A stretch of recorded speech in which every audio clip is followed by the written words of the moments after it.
हम सामाजिक प्राणी हैं और जब हम समाज में रहते हैं तो एक दूसरे पर भरोसा करना बिल्कुल लाजमी है। लेकिन कई बार भरोसा करने का जो रिज़ल्ट मिलता है वो बहुत ख़तरनाक होता है। कई बार आस्तीन के सांप बनकर कुछ लोग ऐसे डसते हैं कि पूरा घर तहस नहस हो जाता है। और ऐसा ही केस हुआ अमृतसर में।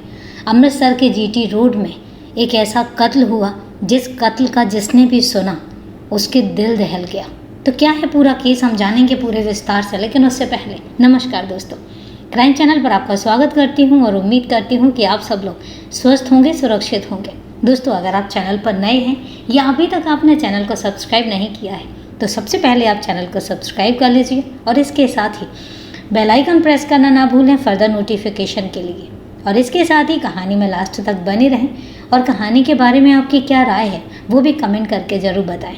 तो चलिए दोस्तों, अब आपका समय नहीं लेते और जानते हैं कि आज की पूरी कहानी आखिर है क्या। पंकज शर्मा और नीरज हृष्ट-पुष्ट युवक थे।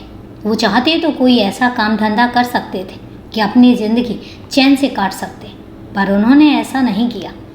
एक दिन दोनों ने कनाडा में रहने वाले अपने दोस्त के घर वालों को आस्तीन का सांप बनकर ऐसा डसा कि अमृतसर के जीटी रोड से सटे व्यस्ततम इलाके दशमेश एवेन्यू की कोठी नंबर 157 से 4-5 फरवरी की आधी रात के बाद अचानक धुआं उठने लगा।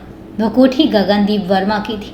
फरवरी का महीना होने के कारण अधिक ठंड भी नहीं थी, फिर भी लोग अपने अपने घरों में घुसे हुए थे।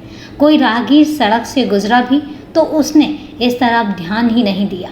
कुछ ही देर में कोठी से आग की ऊंची ऊंची लपटें उठने लगी जिन्होंने कोठी को चारों तरफ से घेर लिया था।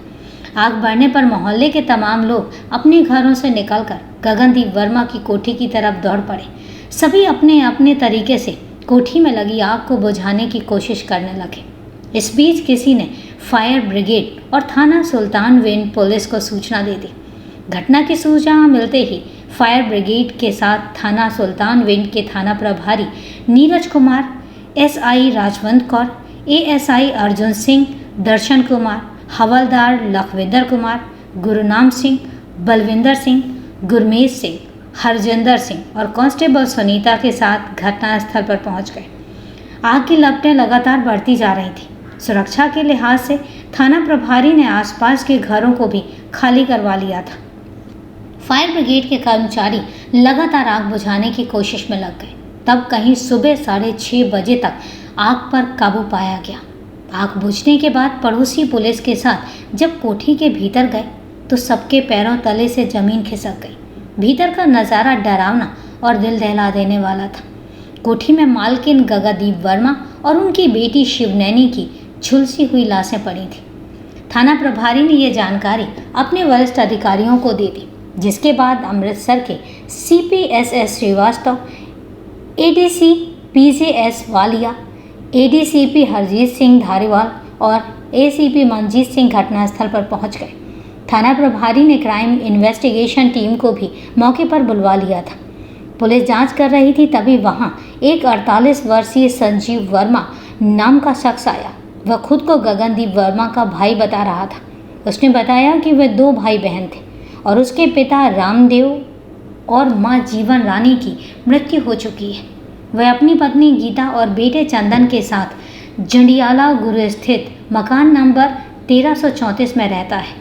पेशे से वह डॉक्टर है और घर के पास ही उसका क्लिनिक है। पड़ोसियों से पूछताछ करने पर पता चला कि दोनों माँ बेटी किसी से कोई संबंध नहीं रखती थी, यहाँ तक कि पड़ोसियों के घर भी उनका कम आना जाना था। शिवनैनी का शव जिस आपत्तिजनक हालत में मिला उससे रेप की आशंका जताई जा रही थी। वरिष्ठ पुलिस अधिकारी थाना प्रभारी को दिशा निर्देश देकर चले गए। इसके बाद थाना प्रभारी नीरज कुमार ने जरूरी कार्यवाही करके दोनों लाशों को पोस्टमार्टम के लिए सरकारी अस्पताल भेज दिया। पुलिस कमिश्नर ने थाना प्रभारी नीरज कुमार के साथ क्राइम ब्रांच के जिला इंचार्ज इंस्पेक्टर भविंदर महाराज को भी लगा दिया था। वे सब पुलिस अधिकारी इस दौरे हत्याकांड की जड़ें खोदने में जुट गए। हत्या की वजह अभी तक सामने नहीं आई थी, लेकिन यह अनुमान लगाया गया कि हत्या में किसी करीबी का हाथ रहा होगा। गगनदीप वर्मा का बेटा रिदम कनाडा में रह रहा था। उसने भी मां और बहन की हत्या की सूचना दे दी गई ताकि वह जल्द से जल्द इंडिया आकर अपनी माँ बहन की लाशें देख सके। थाना प्रभारी को इस बात की भी उम्मीद थी कि रिदम के आने के बाद शायद कोई ऐसी बात पता चल सके जिससे हत्यारों तक पहुंचने में मदद मिले। बहरहाल पुलिस को इसी बात की आशंका थी कि वारदात में ऐसे शख्स का हाथ रहा होगा जिसका उस कोठी में आना जाना था, यानी कोई नज़दीकी व्यक्ति ही वारदात में शामिल रहा होगा। पुलिस ने मृतका गगनदीप के भाई डॉक्टर संजीव वर्मा से एक बार फिर पूछताछ की। उसने बताया कि 25 साल पहले उसके माँ बाप ने अपने जीते जी गगनदीप वर्मा की शादी नवजोत सिंह के साथ कर दी थी। शादी के बाद एक बेटा रिदम और बेटी शिवनैनी पैदा हुई। दोनों बच्चों की अच्छी परवरिश होने लगी। इसके बाद नवजीत सिंह स्टडी करने कनाडा चला गया और इसके बाद वह कभी वापस ही नहीं लौटा। मजबूरी में गगनदीप ने जंडियाला के सरकारी सीनियर सेकेंडरी स्कूल में क्लर्क की नौकरी कर ली। इसी से उन्होंने दोनों बच्चों को पढ़ाया लिखाया। गगनदीप ने बेटे रिदम को भी अपने एक रिश्तेदार के माध्यम से कनाडा भेज दिया था। घर पर केवल माँ बेटी ही रह गए थे। ग्रेजुएशन के बाद शिवनैनी इन दिनों बीएड की तैयारी कर रही थी। जिस कोठी में इन दोनों को रहना था वो उन्होंने 4 साल पहले ही बनवाई थी।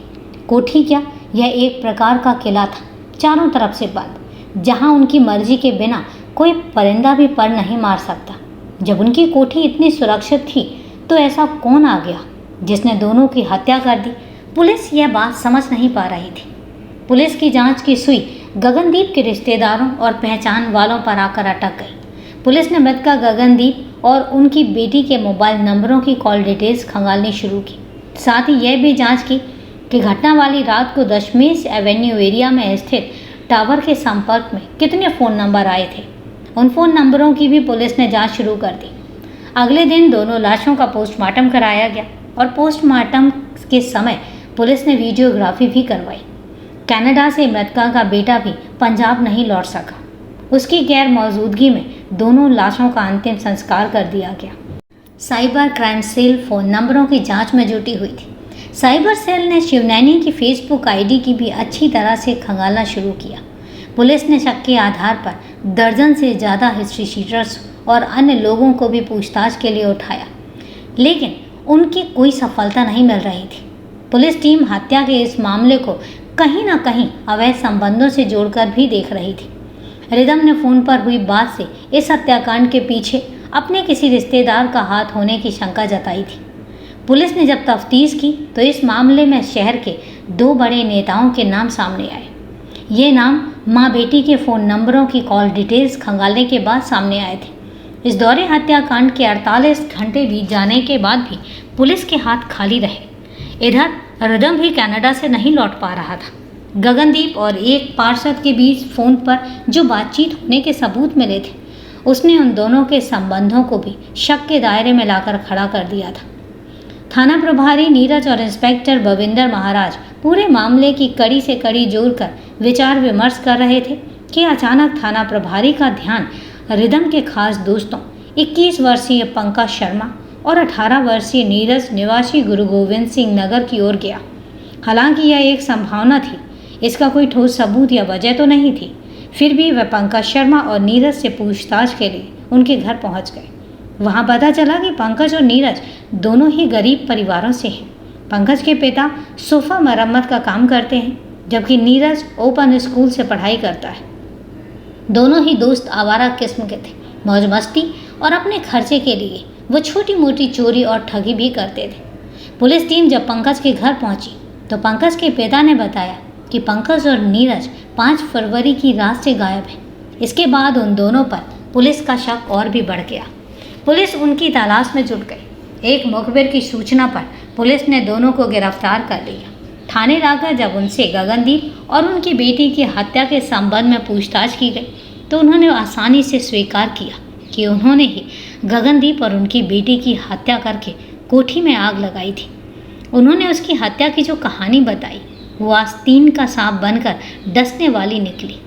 दरअसल पंकज और नीरज की गगनदीप के बेटे रिदम से अच्छी दोस्ती थी। दोस्ती के नाते उनका गगनदीप के यहाँ आना जाना भी था। कुछ दिनों पहले रिदम कनाडा चला गया तो पंकज और नीरज का उनके यहाँ आना जाना बंद हो गया।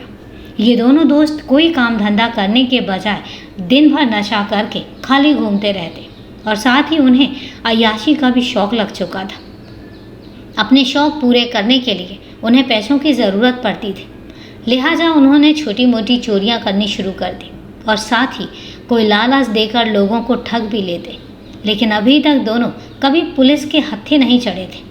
दोनों कोई ऐसा काम करने की सोच रहे थे कि जिससे उनके हाथ में मोटा पैसा लग सके और रोज़ रोज़ की छोटी मोटी चोरी ना करनी पड़े। 4 फरवरी 2018 को दोनों इसी विषय पर चर्चा कर रहे थे। तभी पंकज बोला, यार मेरे पास एक बिना रिस्क का आसान सा तरीका है। इसमें इतना पैसा मिलेगा कि हम रात दिन ऐश कर सकते हैं, और मज़े की बात यह है कि हम पर किसी को रत्ती भर भी शक नहीं होगा, पंकज ने बताया। नीरज ने खुश होते हुए कहा, अरे जल्दी बोल, देर क्यों कर रहा है, और यह भी कि करना क्या है। रिदम के घर डकैती, पंकज बोला। अभी तेरा दिमाग तो खराब नहीं है? जानता नहीं, हमारा बचपन का दोस्त है, हम साथ खेले और साथ खाते पीते रहे हैं। नहीं, ये गलत काम है, नीरज ने साफ मना कर दिया। अभी उनके पास करोड़ों रुपया है और फिर रिदम भी आजकल कनाडा में है, हम पर कौन शक करेगा, पंकज ने समझाया। बाद में पंकज की बात उसकी भी समझ में आ गई। पंकज और नीरज को पता था कि इस समय दोनों माँ बेटी घर में अकेली रहती हैं और इसीलिए वहाँ काम को अंजाम देना आसान हो जाएगा। रोजाना के अनुसार पंकज शर्मा और नीरज कुमार ने बाजार से क्लोरोफॉर्म की शीशी खरीद ली और 4-5 फरवरी की रात 8:15 बजे गगनदीप वर्मा के घर चले गए। गगनदीप दोनों को अच्छी तरीके से जानती थी और इसलिए उन्होंने दरवाज़ा खोल दिया। दोनों हत्यारोपी अंदर जाकर बैठ गए। चाय पीने के बाद पंकज शर्मा ने गगनदीप को क्लोरोफॉर्म सुंघाई और जिससे वह बेहोश होकर बिस्तर पर गिर गई। इसके बाद दोनों ऊपर की मंजिल पर बैठे शिवनैनी के कमरे में दाखिल हुए और उसे भी क्लोरोफॉर्म सुंघाकर बेहोश कर दिया। दोनों आरोपियों ने घर की तलाशी ली और कुछ ज्वेलरी के साथ साथ नकदी भी चुरा ली।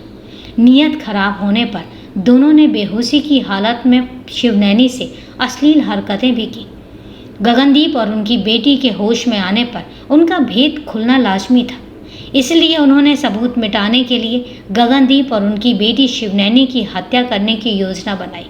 उन्होंने कोठी में आग लगा दी और मौके से फरार हो गए। पुलिस ने पंकज और नीरज से विस्तार से पूछताछ की और उसके बाद उन्हें अदालत में पेश करके 5 दिनों के पुलिस रिमांड पर ले लिया।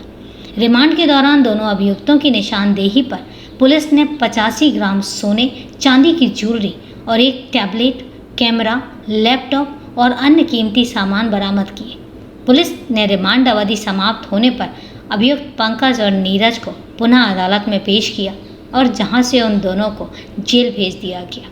तो दोस्तों, ये है एक दर्दनाक कहानी, किस तरीके से आस्तीन का सांप बनकर अपने ही अपनों को डस लेते हैं, जैसा कि आज की कहानी में हुआ।